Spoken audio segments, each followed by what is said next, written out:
The Ford Focus RS is one of the most hyped cars in years, both in terms of its performance and media reception. So I was worried it could never live up to such lofty expectations. To make matters worse, I never really bonded with it while hooning around Silverstone. Then there is the fact that my boss, Mr. Rory Reid, was extremely generous with his praise for the car, so much so that Matt LeBlanc actually went out and bought one.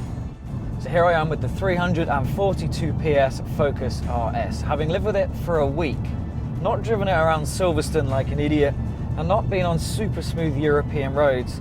I'm talking about trips to IKEA and giving your lazy friends a lift to the station. And I've come to realise that it is an extremely capable car, but it isn't all smiles and rainbows. The Focus RS is a performance version of the standard Focus that has been beefed up in just about every area. It has big brakes, harsher suspension, a bloody great rear spoiler, bucket seats and 2.3 litres of turbocharged hooning potential, and yet still has a somewhat reasonable boot for shopping, making it a versatile hot hatch. It isn't the best in its class. I actually think sporty Renaults are better in this department, but it makes you want to bury the accelerator almost all of the time. Job done then. It looks good too in a kind of fast and furious way, shouty enough to scare off mid-range hot hatches like the Focus ST, but not so scary it goes all Civic Type R on us. There's kind of a reserved attitude about it like with the VW Golf R. Think less Mike Tyson, more Lennox Lewis. So where does the Focus RS fall down then? Well, for starters, the fuel economy is not great. 3/4 of a tank showed a range of 182 miles before filling up, which means frequent trips to the petrol station. And if you drive it as intended, 20 miles per gallon is more than likely. The next biggest problem is the interior.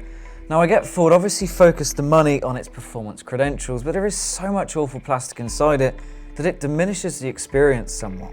30 grand is still a lot of cash for most people, and so is it so much to ask for just a hint of quality and flair in the cockpit. You do get a bit of sporty blue stitching here and there, but at the end of the day, it's not really enough to make it feel special. Even the nearly as plasticky Mustang has some airplane-style switches to jazz it up a bit.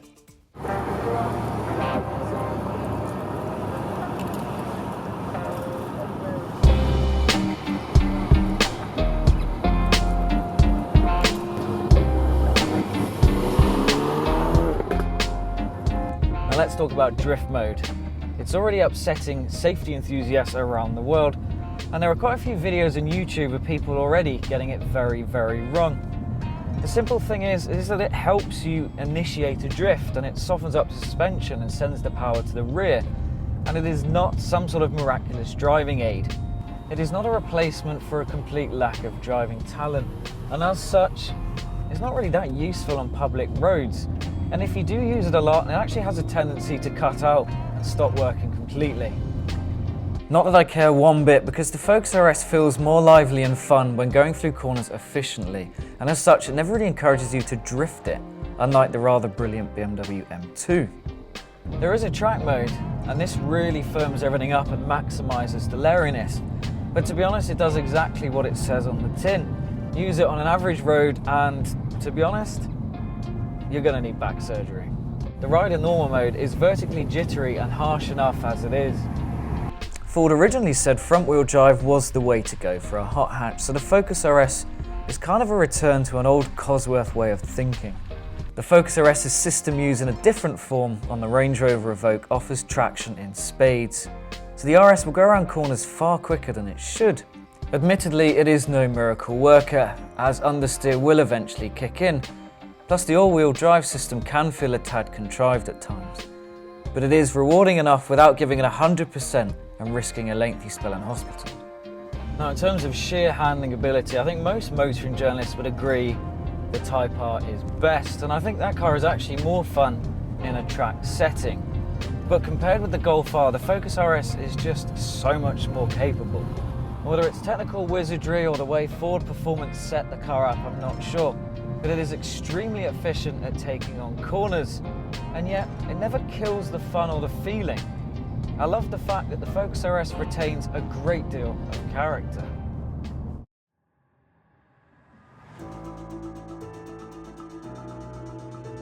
Ford Focus RS is fast, powerful and practical, which makes its £30,000 price tag justifiable. But there are a few rough edges that keep it from being the definitive hot hatchback.